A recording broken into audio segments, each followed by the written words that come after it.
Hola, mis estudiantes. Hoy les quiero explicar las expectativas de la clase. Este video es para mis estudiantes de Español 3 y también los de Español 5AP.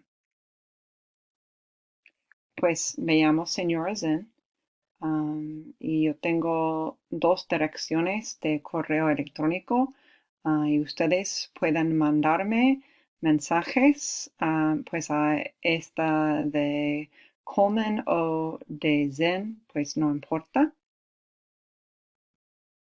Pues en esta clase vamos a hablar español muchísimo.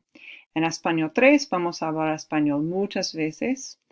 Y en la clase de español 5AP vamos a hablar español casi siempre. Cuando digo vamos, significa que yo voy a hablar español y que también ustedes van a hablar español. Pero, como siempre, pues siempre tenemos pues algunas veces cuando no vamos a hablar español.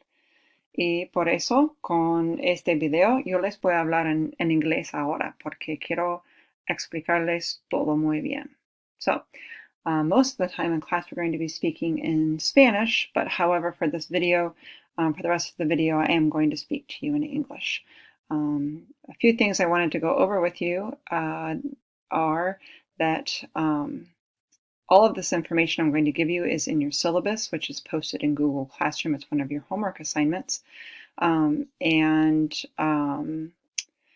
So as most of you all know already, hopefully you've read my letter, my husband, Ryan, received a heart transplant when he was 15 years old. He was a sophomore in high school. And as a result, he is considered high risk because he takes medicine every day that causes him to be immunosuppressed. So I have asked to teach remotely at least through the first quarter of this year. And I'm very thankful to our administration and to my colleagues in the World Language Department because they've made it possible for me to do this. So I do appreciate that very much. And I appreciate all of you being willing to work with me as I teach you digitally and not in person. I really wish I could be there with all of you. And I hope that sometime before too long, I will be able to be in person with you all. But for now, we're going to be seeing each other on the screen. So we will be doing a lot of Zoom meetings. There is a link in Google Classroom, and you can follow that same link every day to get to our Zoom meeting, which we'll be having probably most days. And then there also will be the chance that you will have other activities that will not include the Zoom meeting during your scheduled class period. Please make sure that you communicate with me if you cannot attend the Zoom meeting. If you do not communicate with me and you are not involved in the Zoom meeting, you will be marked absent in PowerSchool. So please make sure it's really important that you communicate with me so that I know if you're not going to be available for the Zoom meeting. So for our Zoom meetings, like I said, I did create a Zoom link for every one of my classes. Please make sure that you arrive on time each day and that you participate in the Zoom calls. Your homework, I will post that on Google Classroom and you will be submitting it on Google Classroom as well. Please make sure you turn it in by the due date in order to receive your credit. There are a number of apps that you need to have on your iPad. If you do not have them already, some of them you probably have, but some of them may be new. This information is also posted on Google Classroom, and you need to have them all downloaded by September 14th. So a bunch of the Google apps, Google Classroom, Slides, Chrome, Drive, and Docs, and then also YouTube. In addition, you need Notability, which you should all have, Zoom, which I think you all have, Quizlet, Word Reference is a dictionary, a Spanish-English dictionary, Kahoot, Extempore is a new one that we're going to be using this year. Flipgrid I used last year. I don't know if you all did or not, but I did use it last year. You used it for your APs, you used it for your summer assignment. Nearpod and Edpuzzle. And they are all free except for Notability, which I think you already have. The other equipment that you need every day is an iPad that is charged, and you're going to need earbuds or headphones with a microphone in order to participate in the Zoom calls, and you should have those every day available. Make sure you bring them with you to class. Your grades, like I said, this is in the syllabus also. Your grades will be split evenly between these 5 categories: listening, speaking, reading, writing, and then grammar, vocab, and culture will be all together in another category. Academic honor code, please make sure that you do your own work. If you're caught cheating, you will receive a 0% on the assignment, and if need be, your parents will be notified and you will be turned into the office. And there are lots of different ways to cheat. Yes, it's very easy to do, but please don't do it. Absences. If you are not going to be in school, or if you are not going to be available from home for our Zoom meetings, you need to make sure, like I said before, to communicate with me. If you do not communicate with me, I will be marking you absent in PowerSchool. So it's crucial that you let me know if you're not available. If you do happen to be absent someday, you should check Google Classroom for your classwork and homework. And unless there are some extenuating circumstances, you should have your homework for the next day completed in Google Classroom, unless you're sick or there's some other reason that you're not able to do your homework. And then you need to communicate with me, please. Please make sure you use your iPad appropriately for what we're doing in class. If something happens that you are caught by me or by the other world language teacher that's proctoring in my classroom, you will be turned in for an iPad violation. The syllabus is posted in Google Classroom, and you and your parent or guardian need to sign the last page of that document and then submit it on Google Classroom. And it's due by next Monday, September 14th. Okay, and then a few things that you need to do on your iPad.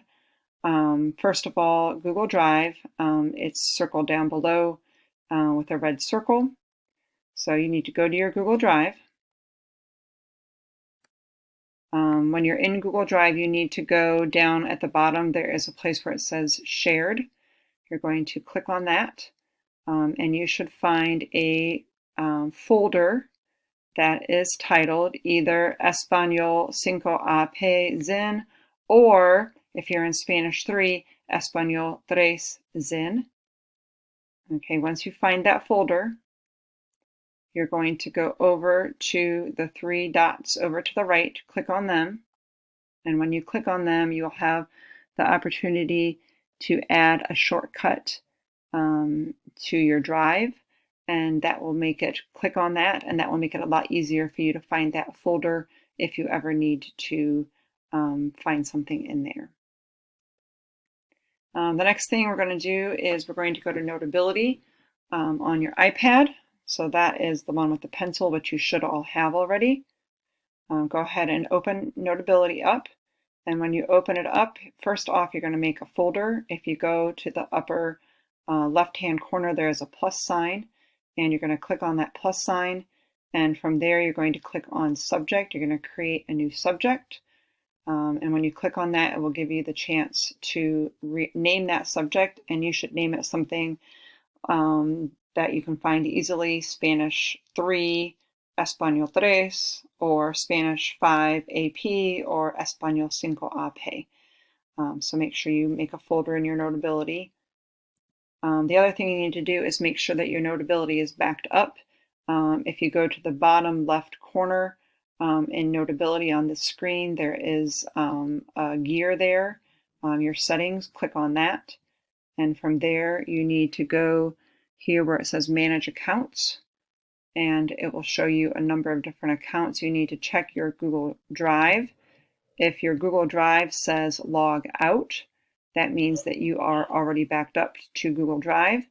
If it does not say that, it will say Log In, and you will need to click on that and then follow the prompts to back up your Notability to Google Drive. And what that does is it creates a folder in Google Drive where all of your Notability notes will be stored, just in case something happens to your iPad, you won't lose all of your work. And then the next thing we're going to do is make sure you have a keyboard, a Spanish keyboard on your iPad. So for this, you're going to go to your settings. In settings, you're going to go to General. In General, you're going to click on Keyboard. And then you can see here, I already have a Spanish keyboard. It says Spanish Latin America. So I don't have to do anything else. But if you do not have a Spanish keyboard, what you need to do is go down here where it says Add New Keyboard.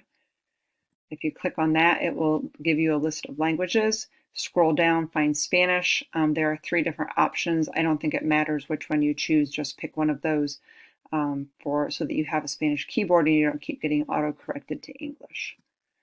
And then if you want to switch your keyboards when you're typing and you have your keyboard up, in the lower left-hand corner, there's a globe. If you click on that, it will give you it will switch you automatically through the different languages.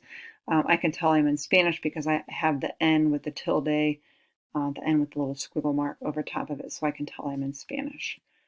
And then the other thing that I just wanted to make sure you knew, hopefully you already do, but if you want to make an accent mark while you're typing on your iPad, just hold in the letter. So for example, I want a U with an accent mark, hold in the U. There will be a menu that appears and you're going to choose the correct accent mark. And the Spanish one always goes from lower left to upper right. So that would be the one you would choose for Spanish. If you have questions for me, probably the easiest way to communicate those things, I have created in Google Classroom for each class a question, and that's titled Preguntas. And if you have a question, you can put that in there. If you see a question in there that you can answer, feel free to answer it, or I will answer those as well. But I thought that might be easier than emails that sometimes get lost in the shuffle. If you have questions and you want to talk to me, please feel free. You can communicate with me through those preguntas or by email if you would prefer to do it that way. And you can make an appointment with me, and I would be happy to have a one-on-one Zoom with you if you would like to do that. Once again, I really want to say thank you so much for being willing to work with me through this remote teaching. I'm very hopeful that I will be back in person with you before too long, but I certainly want to keep my family safe. So know that you're all in my prayers, and I'm looking forward to working with you all this year. God bless.